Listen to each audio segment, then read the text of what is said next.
মেয়েদের জন্য পীর সাহেবের মুরিদ হওয়ার কি হুকুম? মেয়েদের পীর স্বামী, মেয়েদের পীরকে আল্লাহ রসুল সাল্লাল্লাহু আলাইহি ওয়াসাল্লাম বলছেন, আমি যদি কাউকে সেজদা করার কথা বলতাম, মেয়েদেরকে বলতাম স্বামীকে সেজদা করো। কেন? আপনি স্বামীর কথা মতো চলেন, স্বামীর সামাজিক জীবনে যতটুকু সম্ভব স্বামী অন্যায় করলে মেনে নিতে হবে সেটা না, কিন্তু স্বামী রেখে কার মুরিদ হবেন? আর এই মুরিদ হওয়ার নামে যত রকমের প্রতারণা চলে, এগুলো তো বলে কোনো লাভ নেই।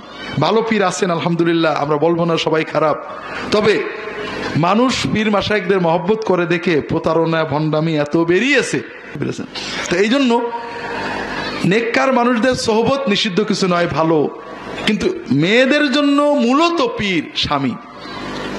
স্বামীর সাথে ভালো ব্যবহার আপনার ইবাদত, স্ত্রীর সাথে ভালো ব্যবহার স্বামীর ইবাদত। শান্তিপূর্ণ পরিবার আল্লাহর সবচেয়ে বড় নিয়ামত। আল্লাহ তাআলা তৌফিক দান করুন, আমিন।